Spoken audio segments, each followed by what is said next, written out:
عيط لي صاحبي قال لي فينك راه النوبه ديالك قربات. خرجت ما تسنيتش مازال ديك البنت. شديت الطاكسي وانا جالس كنفكر غير في دوك العينين ديالها. قلت مع راسي منين نخرج من عند الطبيب غنمشي نطلع عليها، حيت خليتها غير بوحدها. وصلت العياده لقيت نوبتي يلاه وصلات. دخلت لعند الطبيب من بعد الراديو والتحاليل قال لي بلي عندي ورم وما بقى لي والو يتحول لمرض خبيث. تعطلت بزاف باش نكشفو، دارت بيا الدنيا. قال لي ضروري تمشي للكلينيك باش دوز السكانير باش نعرفوا داك الورم اين مرحله واصل. خرجت لعند صاحبي وانا فاشل ومصدوم، وجهي ولا صفر من الاخبار اللي سمعت. ما كنتش متوقع انني غنسمع هاد الاخبار، كان عليا ما نهملش راسي، ولكن قضاء الله ما منه هروب. صاحبي شافني بديك الحاله عرف باللي شي حاجه ماشي هي هذيك. كيهضر معايا وما كررتش عليه، تبعني حتى دخلنا للطوموبيل عاد عاودت ليه كلشي. انفجرنا بالبكا بحال شي دراري صغار. عمرني تخيلت انني غنعيش هاد اللحظه شي نهار. انا مصدوم وفي بالي ديك البنت اللي قلت غنطلع عليها من بعد ما نخرج من العياده. انا هاد الساعه غارق غير في همي، الله يسمح لي ما تقبلتهاش. واخا كنقول الحمد لله، ولكن الداخل ديالي ساخط على هاد الحاله. مشى معايا صاحبي للدار، سمعت موالين الدار كاملين وقلت لهم عندي لكم اخبار ما كتفرحش. خليت صاحبي سليمان هو يعاود لهم اش كاين. كاو معايا وقالوا لي بلا ما تخاف راه غتشافى ان شاء الله. رسلت للادارات المدرسه باش كنقري وقلت لهم غير شوفوا لي نوب عليا ويقري الدراري في بلاصتي، ويتهلا لي في وليداتي اللي هما التلاميذ ديالي. الصراحه غنتوحشهم وقولوا دوك الابرياء يدعوا مع استاذهم يرجع لهم بالسلامه. ما كنتش بغيتهم يعرفوا هاد الاخبار، ولكن انا محتاج الدعوات من اي واحد. صافي فقدت الامل في راسي.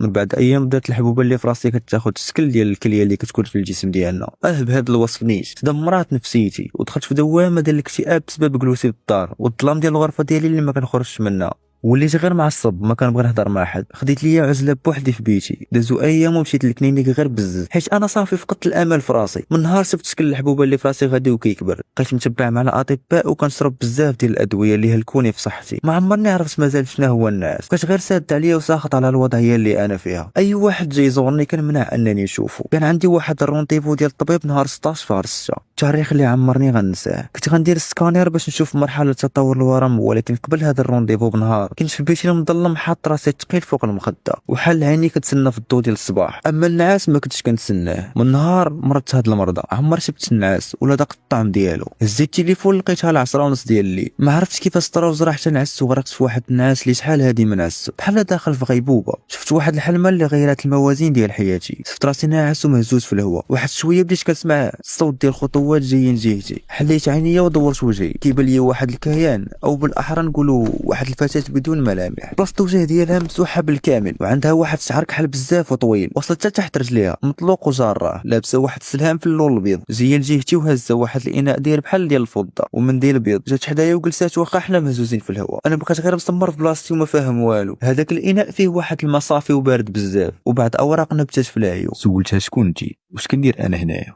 بديت كنحاول نوض من بلاصتي وهي تدفعني بيديها. قبضات راسها حتى لعندي وهمسات ليا في ودني. قالت لي انا سميتي خفاء. هزات راسها وبقى داك الصوت ديالها شحال هو كيتعاود ليا في ودني. خدات داك المنديل الابيض وغمسته بداك الماء بارد اللي فيه نبتات في العيون. حطاتو لي على راسي وبدات كتقرا القران الكريم. على ما قالت قرات البقره كامله وزادت عليها شي صور طوال. مره كتحيد داك المنديل تعصرو وتعاود تغمسو عاوتاني بداك الماء. مره كتحطو ليا فوق جبهتي ومره كتحطو ليا فوق داك الورم اللي في راسي. كنسمع القراءه ديالها ولكن ما كنقدرش نتحرك، بحال نوماتني مغناطيسيا. بقات كتقرا. انا ما قلتش بالضبط على الصور كاملين اللي قرات حيت كنت مغمض عينيا وكنسمع غير دوك التبتمات ديال القراءه ديالها. بقات شي جوج سوايع وهي كتقرا وتغمس المنديل في داك الماء بارد. غير حسيت بها سكتات. حليت عينيا حتى كنت فاجئ بلي دوك القيود اللي رابطيني ما بقاوش وراسي بارد بزاف بحال مثلج من الداخل. خشات يديها في داك الاناء وجبدات منه ورقه من نبتات في العيون وحطاتها فوق صدري وبدات كتكتب فيها شي كلمات. هي كتكتب وانا مركز غير في يديها اللي كانوا بايضين كثر من القياس. كانت لابسه واحد الخاتم على شكل تاج صغير. مني سالت الكتاب عطاتني هذيك الورقه وقالت لي قراها كل مره ملي تفيق لمده 3 ايام متابعه. لقيت داك الورقه مكتوب فيها بسم الله بسم الله اسال الله العظيم رب العرش العظيم ان يشفيك 7 المرات. خديت ديك الورقه وخشيتها في جيبي. عطاتني ورقه اخرى من نفس النبته وقالت لي هاك هذه مضغه. ديتها بلا ما نتردد ومضغتها. تسناتني حتى مضغت ديك النبته وصرتها بخاطري وقالت لي صافي نوض على سلامتك. هزت داك الاناء والاغراض الاخرى ديالها عطاتني بالظهر وبدات كتمشى في الهواء وجاره وراها داك الشعر الطويل ديالها بل ما تغيب على الانظار ديالي. عيطت ليها خفاء خفاء. دارت لعندي قلت لها ما تمشيش، خليني نشكرك ونرد لك شويه من المعروف اللي قدمتي ليا. اجي عرض عليك تاكلي معايا شويه الكبده. وهي مستغربه قالت لي الكبده؟ لا لا لا انا ما كناكلش الكبده. عطاتني بظهرها وبدات كتلاشى في الهواء. من بعد هاد الحلم المعجزه ضربتني الفيقه. بديت كنحل عينيا بشويه بشويه. بقيت ساهي واحد المده. قال بديت كنستوعب ان ديك الناس ويلي كيفاش هذه مده من نعس مليح بحال هذا. اول حاجه درت هي هزيت التليفون ديالي باش نشوف شحال في الساعه ونتاكد واش نعس بصح ولا غير كنحلم، حيت اخر مره هزيت فيها التليفون على ما عقلتش كانت 10:30 ديال الليل. المهم حليت التليفون لقيت 3:35. فرحت حيت عرفت راسي كنت ناعس بصح، ولكن كيفاش انا ما رديتش البال لهذا الشيء. راسي خفيف ما بقاش ثقيل كيف العاده، حسيت براسي بارد بحال كنت حاط راسي على مخده مثلجه. جاني هذا الشيء ماشي عادي، ياك ما انا مازال ما فقتش من الحلم. بديت كنقلب في داك الورم اللي اصلا ما كنقدرش نقيسه، ولكن هنا كانت المفاجاه الكبيره والصدمه في نفس الوقت. الورم ما بقى لي حتى اثار، ركبيه فسلوا عليا. بديت كنغوش بالفرحه اللي مخلطه مع الخوف والصدمه. خرجت من بيتي كنجري وراسي خفيف بحال عمري مرت في الاصل. بديت كنطق على والدي في بيتهم في نصاصات الليل، خرجوا عندي مخلوعين. عبد الله مالك ولدي اش واقع؟ خوتي حتى هما فاقوا. قلت لهم شوفوا لي راسي واش بصح ما فيه حتى شي حاجه ولا غير كيتهيأ ليا. درت عند اختي قلت لها عافاك صرفقني باش نعرف راسي ماشي ناعس. قالت لي الام ديالي بسم الله عليك ولدي ياك ما ضربك حمار الليل وكتمشى وانت ناعس. قلت لهم مالكم شوفوا راه راسي ما بقاش كيضرني. والدي قلبوا لي راسي وقالوا والله شاب صح. كلشي فرحان وما مستوعبينش داكشي اللي في راسي مشى بمره. ما نعسناش مازال من الفرحه، توضينا وتسنينا اذان الفجر وصلينا مجموعين. دعينا الله يصبح الحال ويخرجوا التحاليل مزيانين، حيت هادشي اللي طرا ماشي عادي. اتصلت بالصديق ديالي سليمان اللي مسكين غارق في نعاسو.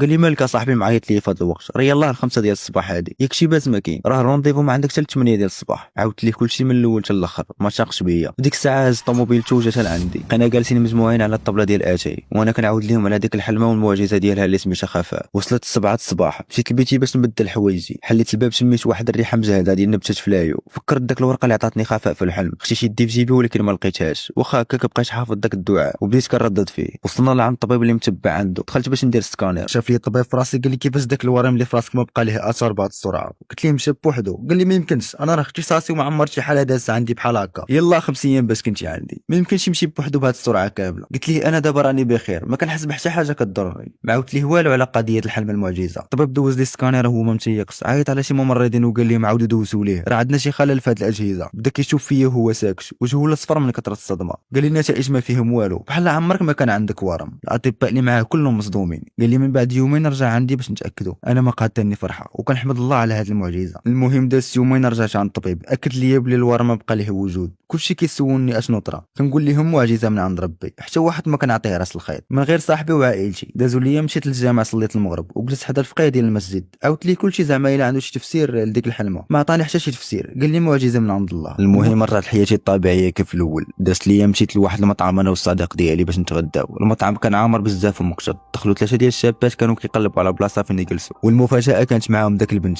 غتكونوا عقلتوا عليها. البنت اللي تلاقيتها اول مره مشيت فيها للسبيطار مني كنت مريض، مولات الخاله.